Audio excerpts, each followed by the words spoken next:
Hola, buenas noches. Mi nombre es Ana Hachimowitz. El gusto de estar transmitiendo en vivo nuevamente nuestro encuentro de sabiduría perenne de todos los jueves a las 10 de la noche, hora argentina. Bienvenida, Gisela, Mirna, qué lindo, qué lindo. Las contactadas de siempre, podemos decir. Somos los contactados de siempre. Esta vez me da ganas de decir just in time, porque la verdad no pensé que iba a poder estar acá a las 10 de la noche. Gracias a Dios, los nietos y los hijos nos desorganizan la vida, ¿no? Gracias a Dios. Así que estuve haciendo con mucho gusto de abuela, de madre, y bueno, montones de corridas. Ya tenía dispuesto el plan B que me enseñó Pablo, nuestro community manager, de transmitir desde el celular. Pero no, todo está como era entonces y estamos dispuestos a sumergirnos nuevamente en el estudio de temas espirituales, temas místicos, temas acerca de, ahora les voy a decir, qué es lo que estamos investigando en realidad. A ver, ¿quién más apareció por ahí? Mirna, fan destacado. Lila Aguilar, ¿qué tal? Bienvenida.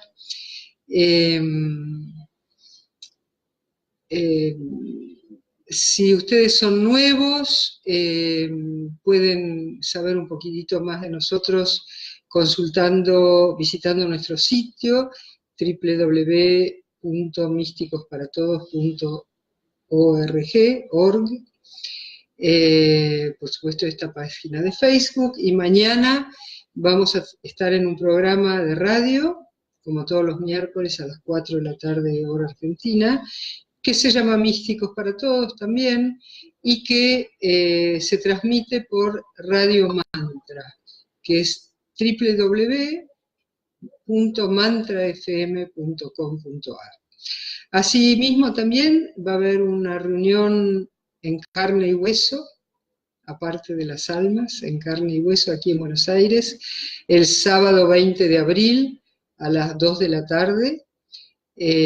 Vamos a leer y reflexionar sobre algunos textos de Meister Eckhart, el gran místico alemán del siglo XIII, y después compartiremos un tecito con algunas cositas ricas.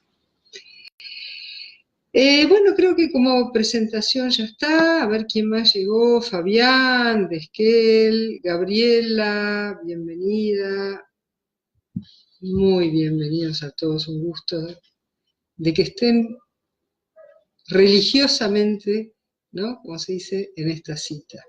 Me hace sentir muy acompañada, me hace sentir que lo que hago tiene sentido y viene realmente a calmar la sed de muchos sedientos, como lo era yo, como lo sigo siendo yo, sedientos de verdad, de las gran verdades. En uno de los intercambios por mail, con una persona que es un escéptico y está luchando con uñas y dientes para no aceptar nada que se le parezca a Dios ni a la conciencia, pero a su vez tiene una sed de verdad muy grande, me obligó a replantearme, digamos, el diálogo que tenía con él. ¿Qué estamos buscando? ¿No? ¿Qué estamos buscando con esta búsqueda? Y a mí me parece, no sé si ustedes estarán de acuerdo, pero a mí yo le escribí que estamos buscando cuál es la verdadera realidad, de qué está hecha la realidad, ¿no? De átomos, de materia, de ideas, de conciencia, no sé, de energía. ¿De qué está hecha la realidad? Pero cuando hablo de realidad, con R mayúscula, les propongo esta definición, a ver si están de acuerdo. Realidad es todo aquello que no depende de otra cosa para existir. ¿Verdad? Esta es la realidad, la definición de realidad que les propongo. Lo voy a escribir porque es importante. Realidad. Realidad real. Lo que no depende de otra cosa para existir.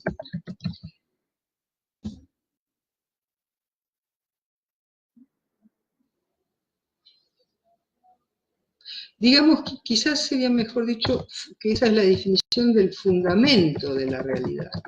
De la realidad, con R mayúscula, la realidad más real de todas. Por ejemplo, a ver,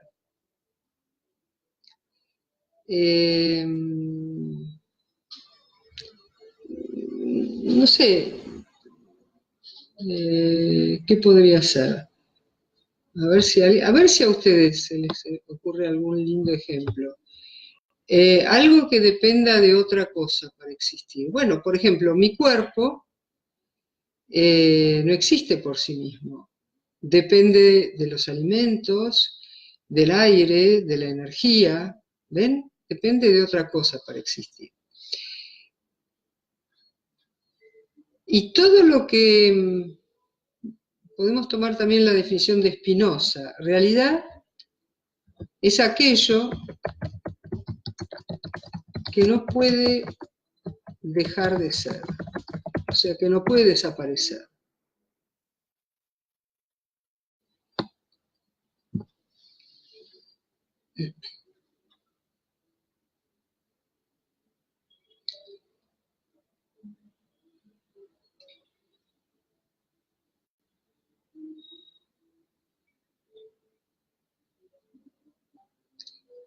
Por ejemplo, el sonido de mi voz, que ustedes están escuchando en este momento, ¿no? ¡Ah! El sonido. Es real, porque existe, pero no es la realidad fundamental del universo, porque depende de otra cosa para existir, a saber, mis cuerdas vocales y el aire que emito a través de las cuerdas vocales, ¿verdad? Este cuerpo es real con R minúscula porque dependió para surgir de la unión de un óvulo y de un espermatozoide.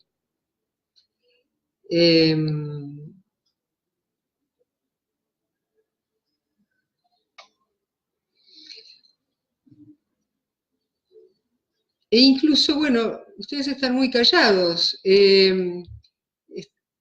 Por ejemplo, estoy pensando en mis pensamientos. Mis pensamientos son reales, pero reales hasta ahí, porque aparecen y después desaparecen. Si fueran el fundamento de la realidad, no desaparecerían. ¿Se entiende? Y lo que llamamos Dios, aquí entre los místicos, es justamente aquello que no depende de otra cosa para existir. Toda esta realidad depende de algo para existir.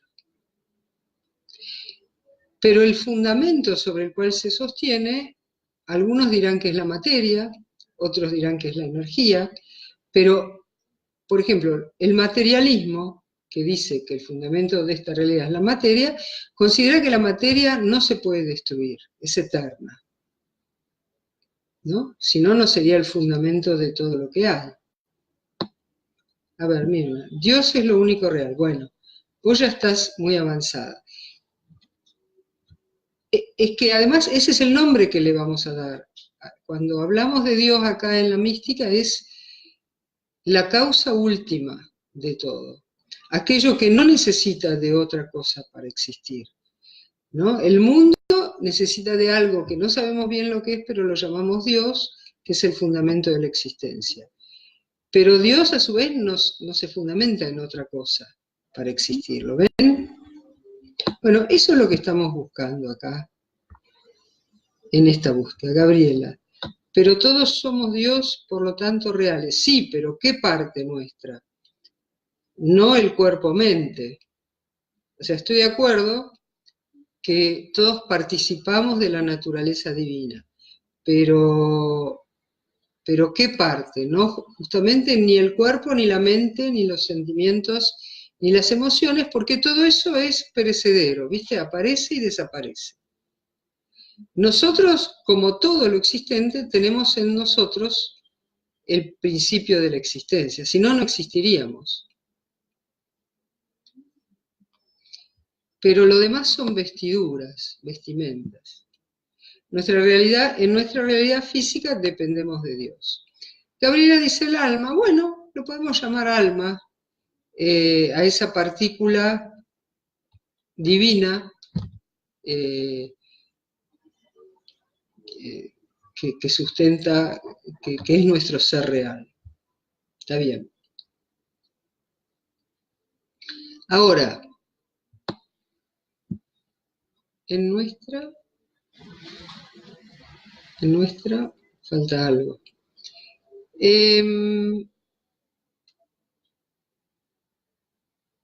No quiero usar la palabra alma hasta que no responda realmente a una experiencia real, ¿no?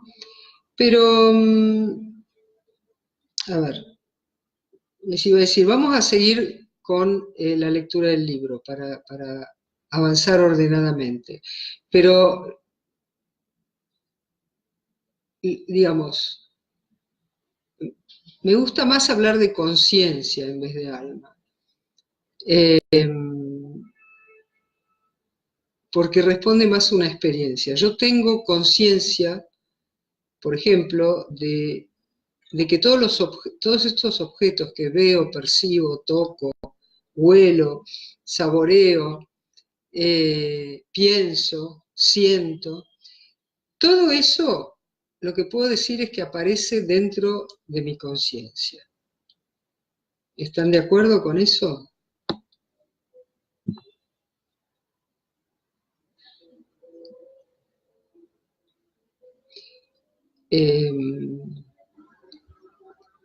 O sea, de lo que yo no estoy segura de que el mundo allá afuera es tal como yo lo percibo, pero lo que sí puedo estar segura es de que todo esto aparece dentro de mi conciencia, o sea que mi conciencia es real, porque a su vez mi conciencia no depende de otra cosa para existir.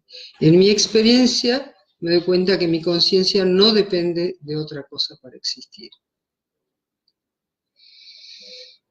Y los materialistas dicen que la conciencia depende del cerebro para existir, pero es al revés. El cerebro es uno de los tantos fenómenos, si reflexiono un poco en eso, me voy a dar cuenta, que el cerebro es uno de los tantos fenómenos que aparece dentro de mi campo de conciencia. O sea, la conciencia es previa al cerebro, es previa a cualquier cosa, ontológicamente hablando, ¿no? Noemí, bienvenida.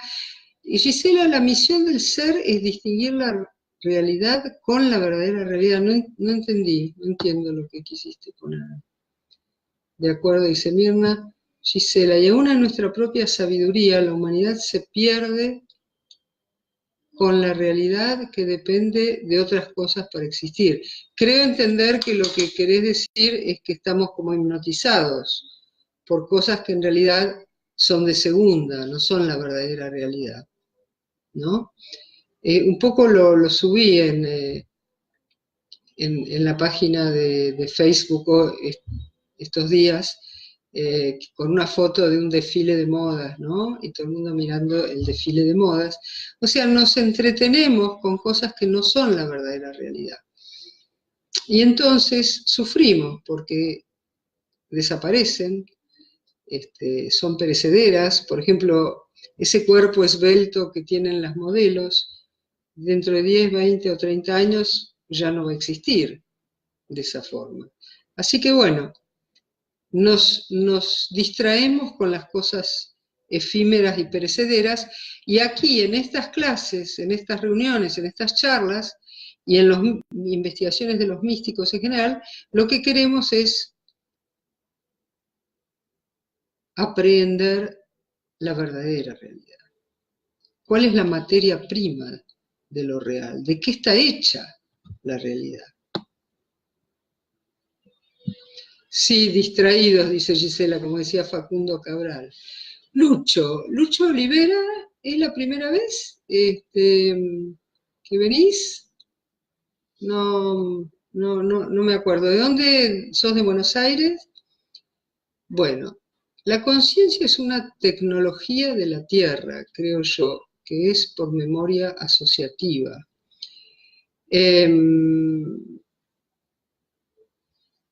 No entiendo muy bien lo que querés decir con tecnología de la Tierra. Y la memoria asociativa ocurre dentro de la conciencia, no es que la conciencia ocurra dentro de la memoria asociativa. Vos pensá cualquier cosa, Lucho, que puedas pensar, percibir, sentir o percibir con los sentidos o percibir corporalmente, todo ocurre dentro de tu conciencia. O sea, la conciencia es el campo donde ocurre todo, también los recuerdos y la memoria. No sé si es eso lo que quisiste decir. Parecería que el cerebro es el órgano. Sí, el cerebro, así como todo nuestro cuerpo, son instrumentos de la conciencia. Instrumentos que utiliza la conciencia para expresarse en este plano. Y para manifestarse en este plano y para percibir este plano. O sea, la conciencia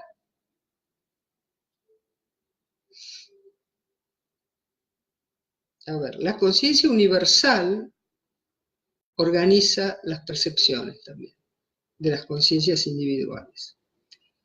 A ver,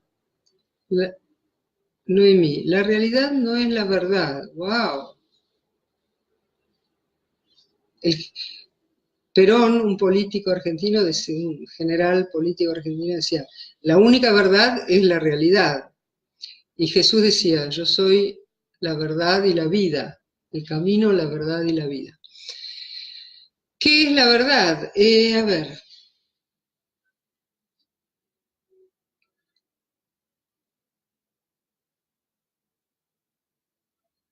La realidad es lo que es, lo que existe, lo que es, lo que realmente es, y no depende de otra cosa para existir. La verdad aparece cuando creemos que hay una dualidad, porque la verdad es una afirmación acerca de la realidad, ¿no? La realidad está hecha de electrones, por ejemplo. La verdad, suponiendo que eso fuera verdad, sería un atributo de una afirmación, de algo que yo digo. Para que haya un sujeto cognoscente y algo conocido, tiene que haber dos, una dualidad, el sujeto y el objeto.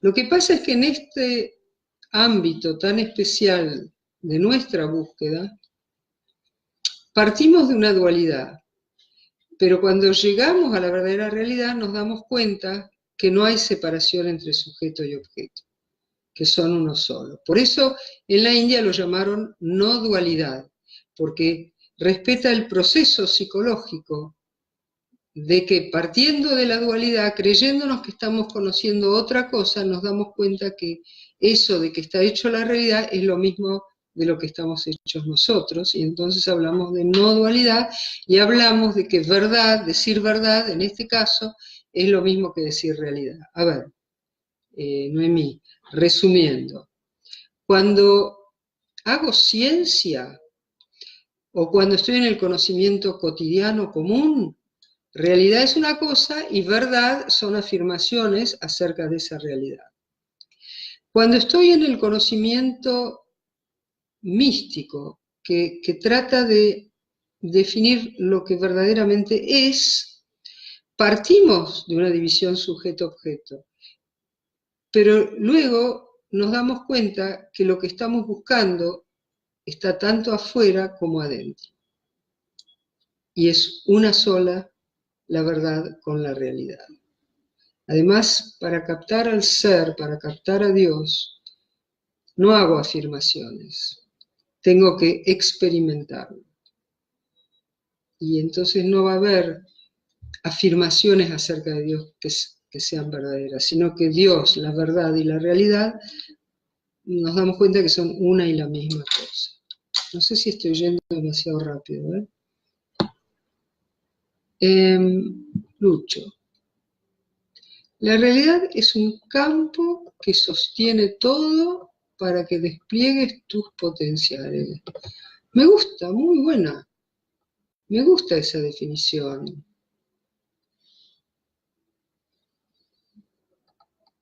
Ahora ya no te sigo tanto en lo que decís después, somos tierra. Ahí ya no entiendo. Porque la tierra no es el campo que sostiene todo. La tierra solo sostiene lo que está hecho de tierra, pero hay muchas cosas que no son materiales también. Lila, la realidad está hecha de energía, de conciencia y acción.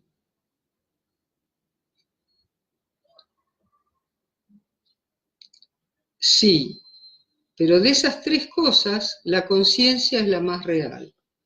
¿Por qué? Porque las cosas energéticas, la energía, es un fenómeno, como tantos otros, que aparece en la conciencia, en tu campo de conciencia. No te olvides que energía es lo mismo que materia. Hay una fórmula de Einstein que enseña a transformar una en otra. Entonces, la energía materia aparece en la conciencia y la acción también aparece, es algo que aparece en una conciencia. Les quiero mostrar que jerárquicamente, ontológicamente, o sea, ontológicamente quiere decir en cuanto a su ser, la conciencia es previa a cualquier cosa. La conciencia es la pantalla sobre la que se desarrolla la película de la vida, sea energía, materia, acciones, sentimientos, emociones, todo.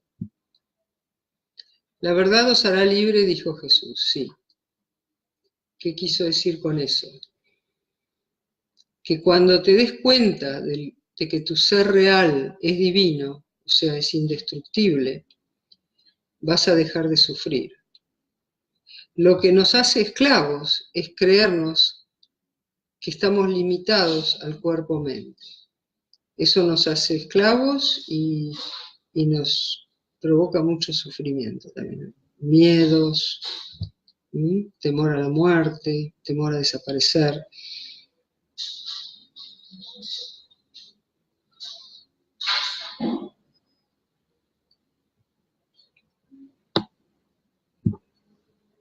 Así es. Bueno,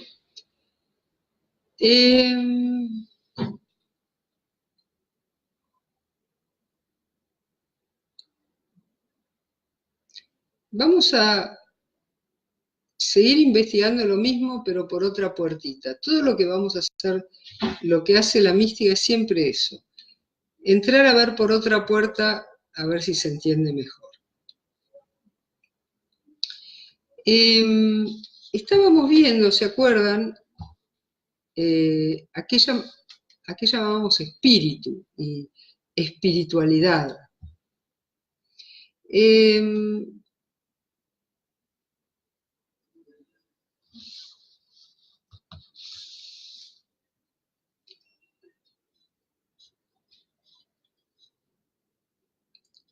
Y esto, digamos, el capítulo siguiente que aparece en la página 51, acá, del libro,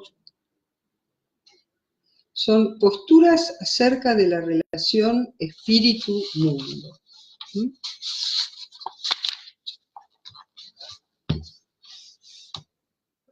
Les dejo unos instantes para que se reubiquen después de lo que estábamos charlando.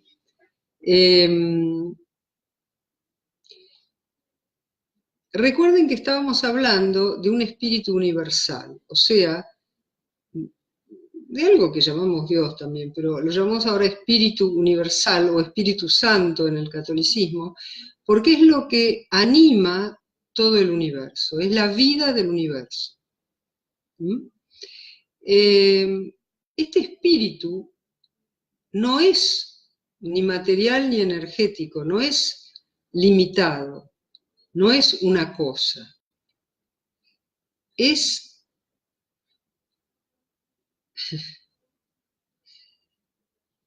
como los números, ¿vieron? En la radio estamos viendo a Pitágoras ahora.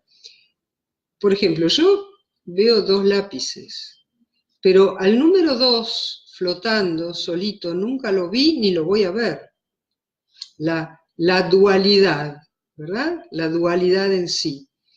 Voy a ver 2 lápices, 2 vasos, 2 dedos, 2 ojos, qué sé yo, 2 peras, 2 manzanas, pero el número 2, la dosidad o la dualidad, nunca la voy a ver sola. Bueno, lo mismo pasa con Dios o con el Espíritu Universal. Yo lo veo por todas partes, o sea, veo sus manifestaciones por todas partes, pero a él solito no lo percibo nunca, porque no es ese anciano de barba blanca que está sentado en un trono, eso nunca puede ser Dios. Eso porque es una cosa limitada, y una cosa limitada no puede ser el fundamento de todo lo existente. Entonces, para que ustedes se manejen también en el campo de las religiones y de las propuestas espirituales, les propongo, como está en la página 51, estudiar las 3 posturas principales, por lo menos tratar de entender, las 3 posturas principales acerca de la relación, de cuál sea la relación entre el espíritu, Dios, la vida y el mundo manifestado. El mundo manifestado es todo esto, lo material, lo energético, lo emocional, lo mental, todo eso es el mundo manifestado, es lo que llamamos mundo manifestado, es decir, cosas limitadas, con límites y con características. En cambio, el espíritu, Dios, la vida, la realidad fundante, no tiene características. No podría tenerlas porque entonces, supongamos que Dios tuviera una característica cualquiera, digamos que es blanco. Si yo digo Dios es blanco, todo lo negro es carente de Dios, pero Dios es la existencia misma, entonces lo negro no podría ni existir. ¿Ven? Si yo, cualquier cualidad que yo diga de Dios, entonces no se entiende cómo existe la contraria. Pero Dios está en lo blanco y Dios está en lo negro, haciendo existir tanto lo blanco como lo negro. ¿Ven? ¿Se entiende?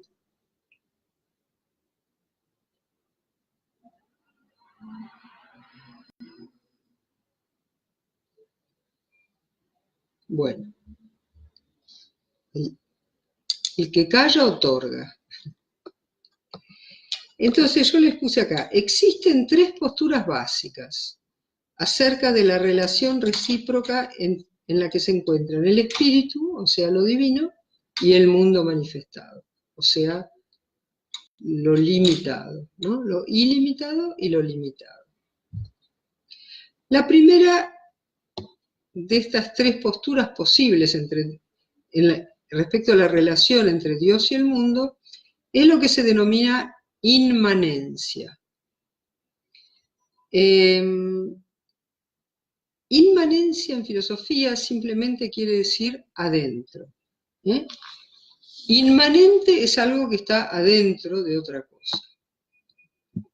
¿Se entiende? Ah, bueno, ok. Entonces, todas las concepciones inmanentes lo que me dicen es que Dios está adentro del universo. O sea, el fundamento de ser del universo está adentro del universo. ¿Mm? Por ejemplo, acá les puse ejemplos. El panteísmo. ¿Mm? El panteísmo dice que todo es divino. Pan, todo, teísmo, Dios. Las religiones animistas, o sea, las que adoran el espíritu viviente dentro de cada cosa, ¿no? Por ejemplo, el espíritu de un árbol, el espíritu de una montaña, el espíritu del mar, ¿no? El espíritu de una cueva. Como por ejemplo, les puse el paganismo europeo precristiano. Es decir, cuando Roma decide que el catolicismo sea la religión oficial de Roma, en ese entonces en Europa existían religiones animistas, o sea, adoraban el espíritu de las grutas, el espíritu de la montaña, el espíritu del río, ¿no? Del árbol. Y los estudiosos después las llamaron religiones animistas. Los católicos romanos, digamos, el Imperio Romano, llamó a estas personas, a esta religión pagana, incluso con un sentido despectivo, pero ya hemos visto muchas veces que pagano simplemente quería decir paisano, o sea, campesino, y era la religión que profesaban los campesinos.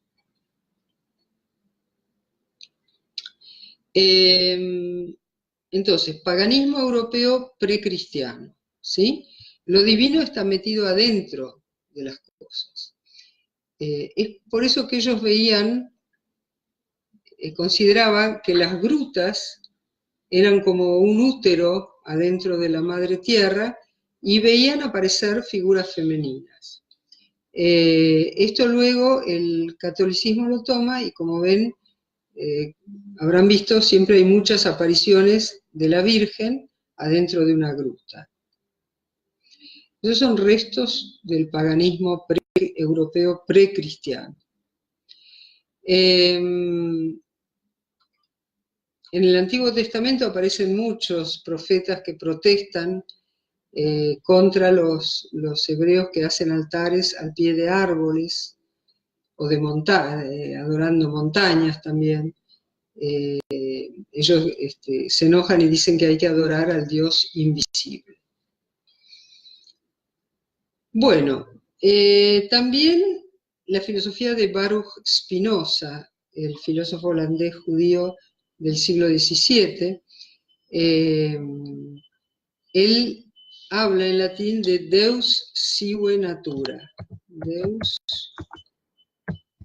sive natura. Dios o naturaleza. Noemi dice, los aborígenes Buyá, guaraní, también creen en eso, en que todo tiene un alma. Sí, por eso se llaman religiones animistas.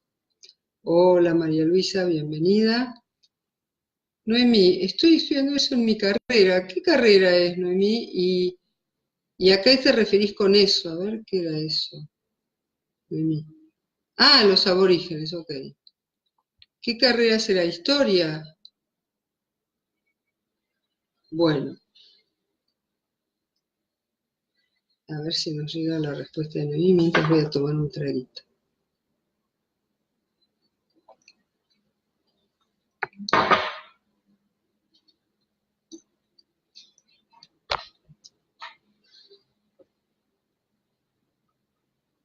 Bueno, mientras llega, vemos esta expresión de Spinoza. Deus sive natura. Dios o naturaleza. Es decir, para él son sinónimos Dios y lo que llamamos la naturaleza, ¿no? Porque mucha gente que dice no creer en Dios habla, sin embargo, de la naturaleza. ¿Y la naturaleza qué es? Porque, ¿dónde está? O sea, vemos expresiones de la naturaleza, vemos manifestaciones de la naturaleza, pero la naturaleza sí, otra vez, desnuda, flotando por ahí, nunca la vemos. Lo mismo pasa con Dios. Ahora, esta misma gente no tiene problemas de hablar de la naturaleza. Yo los invito a decirles, bueno, a ver, ¿dónde está la naturaleza? Yo no la veo. Entonces les mostrarán un ser vivo. Entonces ustedes digan, no, yo veo un árbol, ahora la naturaleza no la veo. Es lo mismo que llamamos Dios. Hay gente también que le habla de la vida con V mayúscula y es lo mismo. Nosotros vemos seres vivos, pero la vida en sí nunca la vimos. Sin embargo, sabemos que existe. Bueno, lo mismo el fundamento de todo lo existente. Noemí, guía de turismo. ¡Ah! ¡Qué lindo de que es ese trabajo! Soy de misión. Qué lindo, aparte de Misiones tiene tantas cosas interesantes.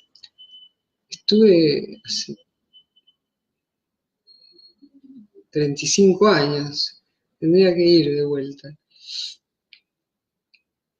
Bueno, entonces, se entiende que todas estas concepciones consideran que Dios o el espíritu está adentro del mundo. ¿Qué sé yo? Dios está acá adentro vestido de vaso con jugo, manifestándose como un vaso con jugo. Dios está acá adentro, como decía creo Noemí, manifestándose como Ana Hachimowitz. Todos somos Dios. Lo que pasa es que nos creemos que somos Ana Hachimowitz, en mi caso. Y eso es lo que me da mucho sufrimiento porque Ana Hachimowitz se va a morir.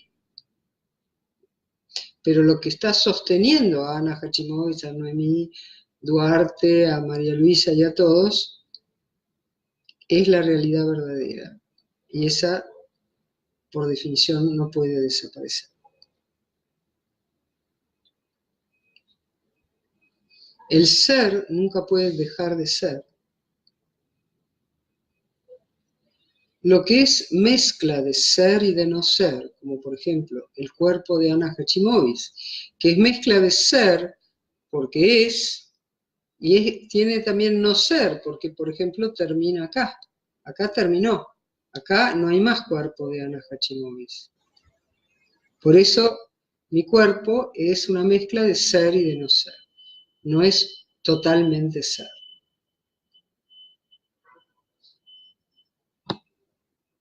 Jorgito, bienvenido. Bueno, entonces, inmanencia es una de las formas de caracterizar la relación entre el espíritu y el mundo manifestado. Entre Dios y el mundo manifestado. Entre Dios y su creación. Entre Dios y... entre Brahman y Prakriti, en sánscrito. Bueno, la segunda postura, que lamentablemente es la de nuestras tres grandes religiones de Occidente tradicionales, es lo que se llama trascendencia. ¿Ven? Lo ven en el libro, trascendencia. Trascendencia, trascendente en filosofía quiere decir simplemente afuera. Inmanente adentro, trascendente afuera. No, hola Jorgito, lo mismo digo.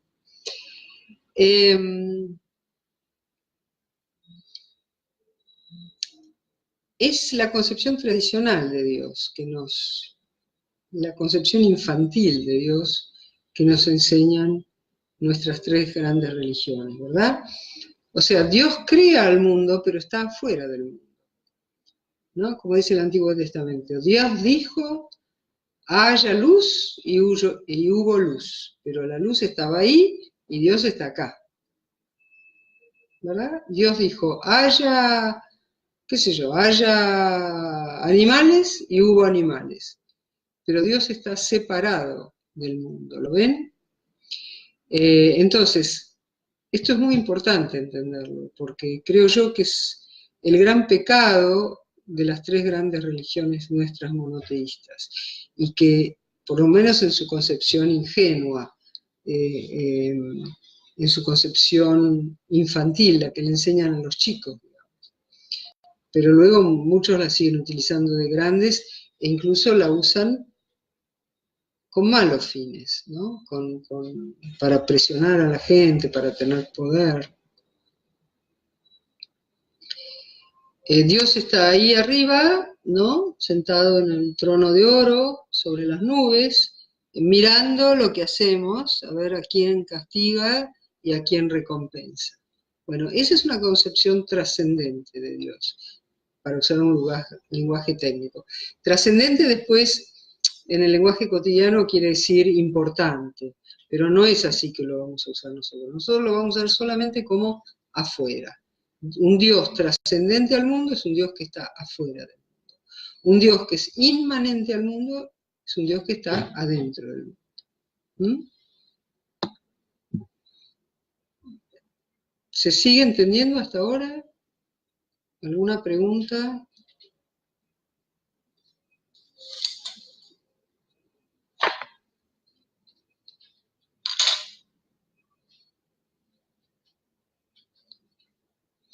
Entonces, y la tercera posición es la que junta en sí inmanencia, trascendencia. O sea, Dios es a la vez inmanente y trascendente al mundo. Esto es la postura de todos los místicos en general y se denomina panenteísmo. Panenteísmo. En vez de panteísmo, ¿no? Panteísmo es panenteísmo. ¿Ven? Pan quiere decir todo. Panteísmo es todo es Dios. Y panenteísmo, todo está en Dios. Vamos a analizar cómo se puede entender este Dios que es a la vez inmanente y trascendente. Presten atención porque no es fácil. A ver. ¿Se acuerdan la primera posición, la inmanencia? O sea, Dios adentro del mundo. Esto lo comparten todos los místicos entre sí. O sea, Dios está adentro, por decirlo de algún modo, de todas las cosas que nos rodean y de nosotros mismos. Es la existencia misma, es el fundamento de la existencia de las cosas, de todas. Ahora bien, esta postura, la postura de los místicos, también postula la trascendencia, a la vez la trascendencia divina. Bueno, muchas de las cosas que dicen los místicos son paradójicas desde el punto de vista de la pura razón. O sea, la pura razón me va a decir, pero ¿cómo? ¿Está adentro o está afuera? ¿Cómo va a estar adentro y afuera al mismo tiempo? Bueno, Dios es trascendente al mundo porque el mundo es un conjunto de cosas. El mundo se define como el conjunto de todas las cosas, pasadas, presentes y futuras, y de todas partes. El conjunto de cosas, o sea, el conjunto de cosas limitadas, con límites, ¿no? Este Sharpe, este lápiz, todas esas son cosas que terminan en algún lado. Mi cuerpo termina en algún lado. Por más que energéticamente estamos todos interrelacionados, este cuerpo material termina acá, ¿no? Por lo menos así es la definición tradicional. Y Dios, o fundamento de toda la existencia, no es una cosa. Es el ser de las cosas. El ser de las cosas no es una cosa. Pero es tan radicalmente distinto de toda cosa y no lo podemos imaginar, porque nosotros podemos imaginar o comprender solo cosas que tengan límites, que tengan características, que tengan cualidades. Si no, nuestra razón no lo puede concebir. Dios es inconcebible, el ser es inconcebible. Es nuestra experiencia más cercana, más próxima, más inmediata, pero es inexpresable. Pero justamente Dios es trascendente, si bien es inmanente a las cosas, a su vez es también trascendente porque es de una naturaleza distinta, en ese sentido trascendente. ¿Mm? Es otra raza, es otra especie. Dios no existe. Jorge dice muy clara la charla, qué suerte, porque tengo la sensación que cada vez que quiero explicar más la oscurezco más. Así que bueno, gracias Jorge, me levanta el ánimo.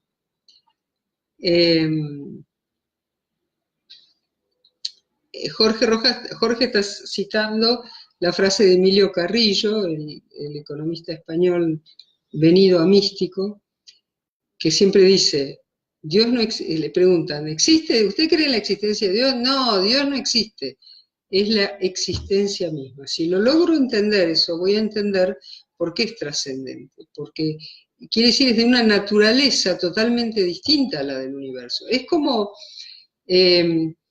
si yo fuera el programador de un jueguito de computadora, los personajes, para los personajes de ese jueguito yo soy totalmente trascendente y nunca me van a poder conocer, porque formo parte de otra dimensión de la realidad. En ese sentido, el fundamento de la realidad también es trascendente. Sí, el título de mi libro es Dios afuera, Dios adentro. Quise decir eso, inmanente y trascendente, pero con un lenguaje un poco más accesible, no tan técnico. Porque esa es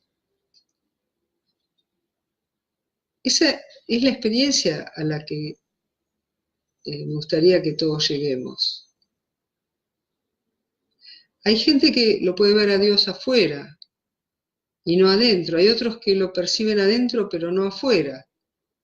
Si logramos la vivencia de percibir a lo divino, al ser, a la realidad, al espíritu, a la conciencia, como quieran llamarlo, adentro y afuera, yo les aseguro que la vida se vuelve mucho más divertida y se pierden casi todos los miedos. Yo iba a decir, se pierden los miedos. Lo que pasa es que muchas veces recaemos en creernos de vuelta chiquito y limitado y entonces recaemos en el miedo, porque, como decía Pascal, no hace falta que todo el universo se arme para eliminarme. Con una gota alcanza, basta. Puede ser una gota de veneno o puede ser una inundación que para el universo es una gota. Noemí, nuestra mente es muy limitada para comprender la grandeza y la naturaleza de Dios. Sí, totalmente. Nuestra mente es muy limitada, no puede concebir a Dios, pero siempre estamos hablando de Dios porque tenemos la experiencia de Dios. Entonces no lo podemos enunciar bien con lenguaje, pero tenemos la experiencia y por eso estamos ahí siempre, dale que dale. Por eso están ustedes acá en el chat, porque sospechan, hay una sospecha de que todo esto, hay alguien acá abajo que lo está sosteniendo, ¿verdad? Pero es algo que no lo podemos definir con el lenguaje, porque el lenguaje solo puede definir cosas finitas. La palabra definir, justamente, cuando yo defino algo, siempre lo estoy separando del resto de las cosas que no son ese algo. Por ejemplo, a ver si tengo una definición acá. A ver, diccionario de la lengua española.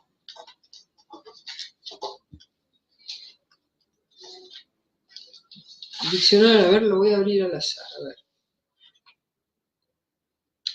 Leo. Sevicia. Yo no sabía lo que era esto. Sevicia, con S y después con C.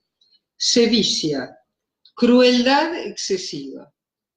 ¿no? Acá definieron un concepto que es la sevicia, y bueno, la sevicia es la crueldad excesiva, que la diferencio de otras crueldades que no son tan excesivas o directamente de la bondad, ¿verdad? Cualquier definición implica poner una frontera, un límite. Del lado de acá será sevicia, del lado de allá es no sevicia. Por ejemplo, a ver, portero. Se dice del ladrillo poco cocido, no. Persona encargada de guardar, cerrar y abrir las puertas, la limpieza del portal, etc. Es decir, cuando yo defino lo que es un portero, del lado de acá va a haber portero y del lado de allá va a haber no portero, o sea, una persona que no es portero. ¿Se entiende esto? Que cualquier definición me divide el universo en dos. Cualquier definición de cualquier cosa, de nariz, de mano, de libro, me divide el universo en dos. En todo lo que es nariz y todo lo que es no nariz. ¿Ven? Defino lo que es un libro, entonces ya corté el universo en dos. Los libros y todo lo que no es libro. Y así se maneja el lenguaje. Por eso no podemos definir a Dios, porque no hay nada que podamos decir que está fuera de Dios. Si yo defino a Dios, lo transformo en una cosa finita, con límites, y va a haber cosas afuera de Dios y no puede ser, porque Dios es lo que hace ser a todas las cosas. Entonces no puede haber cosas que existan y que estén fuera de Dios. ¿Ven? Jorge, siempre inveterado romántico, ya nos trae el amor.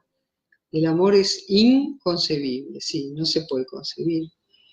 Y otra vez, yo puedo sentir amor o estar en una actitud amorosa, pero el amor en sí por sí, otra vez, no lo voy a ver ahí flotando solo.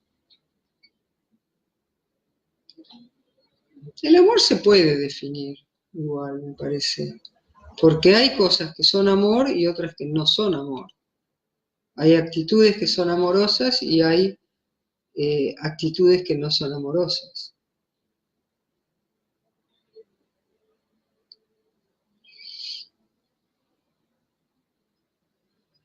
Pero Dios está en todo, en las amorosas y en las no amorosas.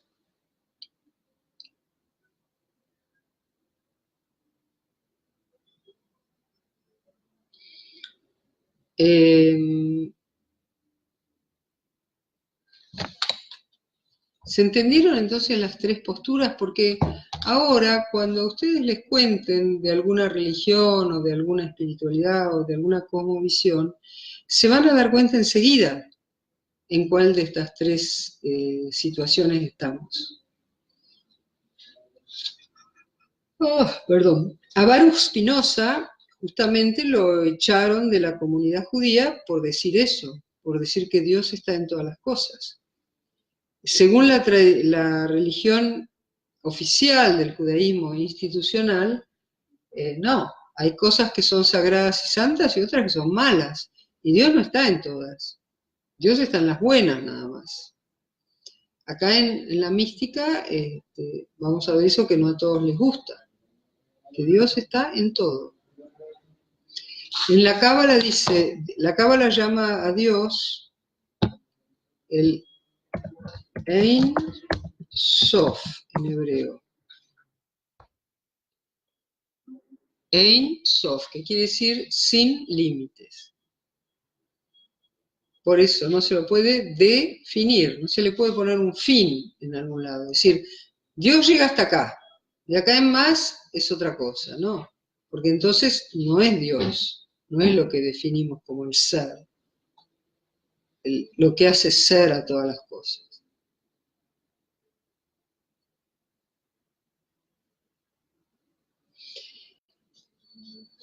Bueno, para terminar, vamos a leer estas dos citas.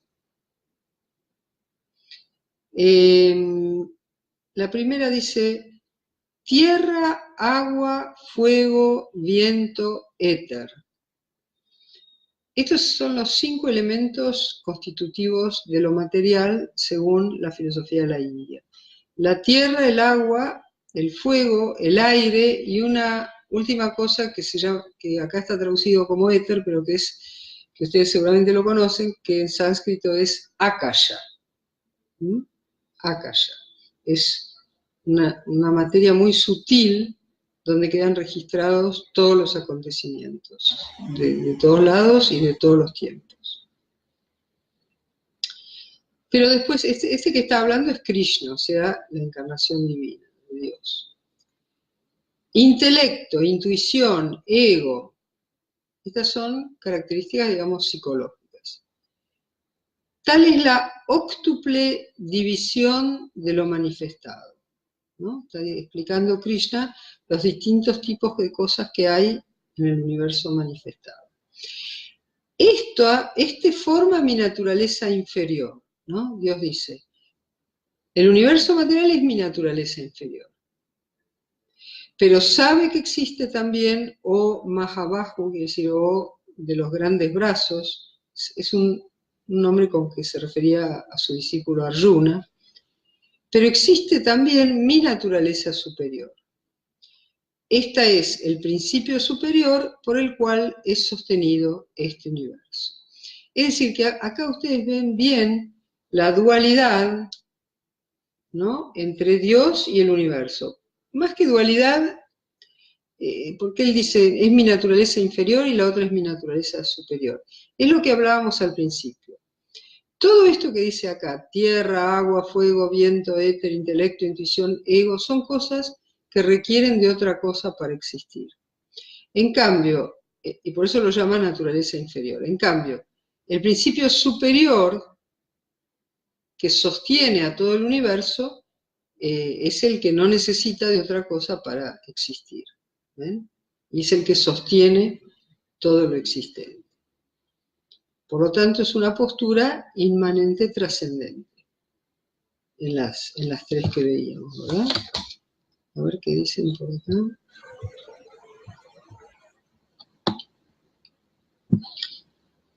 Muy interesante óptica, más mística que religiosa. ¿Te referís a la de las 3 relaciones, las 3 posturas acerca de la relación entre el universo y el Dios?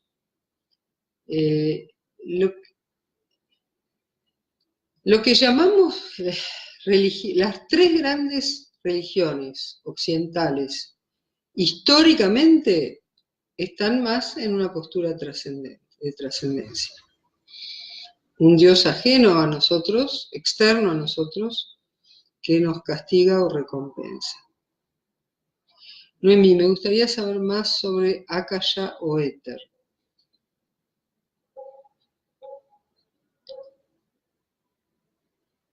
Como les dije, si vamos de más denso a más sutil, fíjense, tenemos, la tierra es lo más denso de todo, lo más grosero.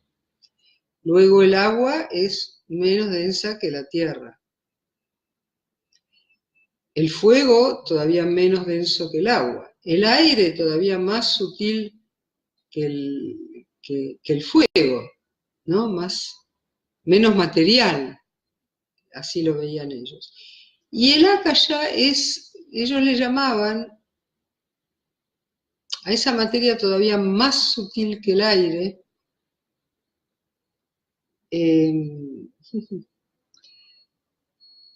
ellos lo veían como, imagínate, como un aire o como una energía muy, muy, muy sutil, muy tenue, pero que tiene la propiedad de ser como una memoria rígida, diríamos nosotros, la memoria de la computadora, donde queda archivado todo.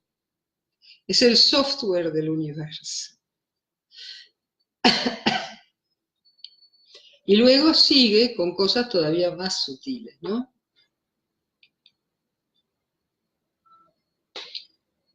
Es todo lo que te puedo decir de la Akasha. Por eso hay gente que dice que puede acceder a los registros akáshicos, que vendría a ser esa especie de disco rígido del universo.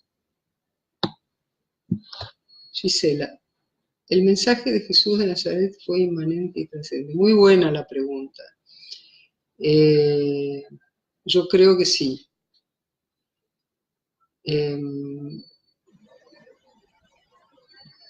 La interpretación de la religión oficial tradicional es que Jesús, Dios, es trascendente. Está ahí arriba, ¿no? Estuvo un tiempo entre nosotros y después se fue. Hoy en día los teólogos del siglo XX y XXI, del catolicismo, más avanzado, como Matthew Fox y Richard Rohr, se los escribo acá.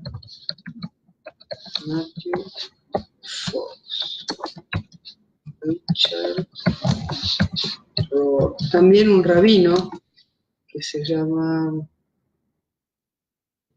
Rabbi Rami Shapiro. Rami Shapiro.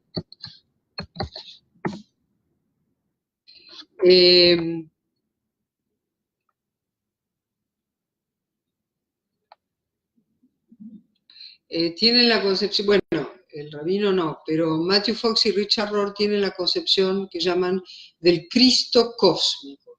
O sea, es lo que estábamos diciendo acá, que Dios está en todas partes. Dios habita el universo, se manifiesta a través del universo y nos habla a través de lo que sucede en el universo.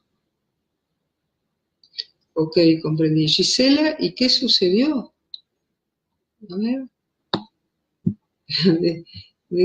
Ya me perdí de qué estás hablando.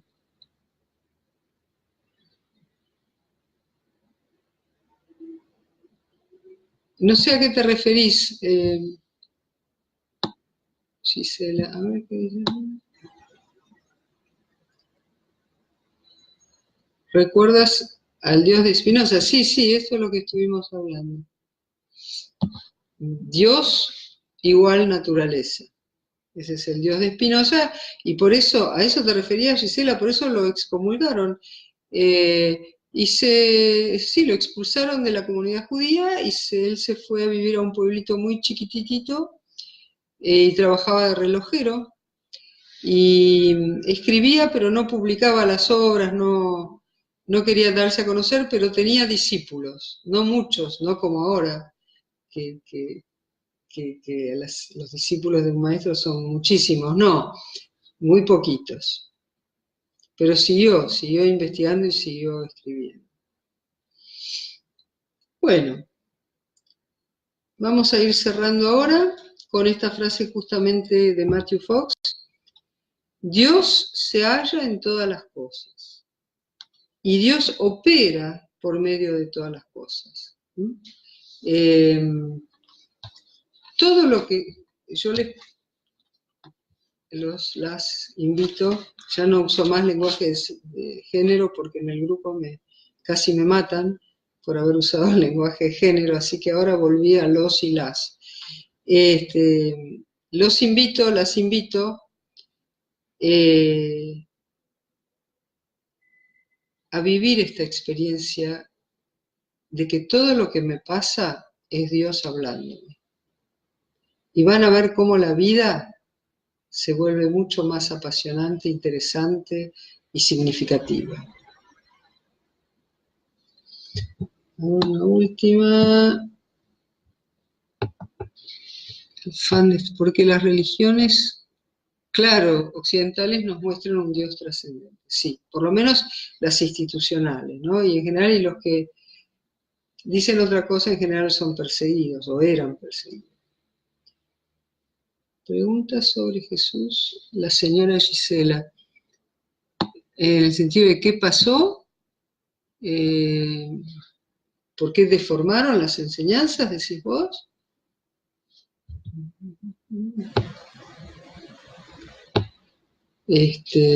Bueno, eso es todo un tema de historia de las religiones, lo podemos retomar en otra reunión. Bueno, gracias, en contrario, gracias, amados todos ustedes y amadas todas ustedes, realmente los siento muy cercanos, las siento muy cercanas de mi corazón y Y estoy muy feliz también de encontrarme con todos ustedes, con las preguntas, con los comentarios que me obligan a afilar el escalpelo y me siento, la verdad, entre pares, entre compañeros y compañeras de ruta, y es una felicidad que se contagia a todo el resto de mi vida. Muchas gracias, paz y luz y lluvia de bendición.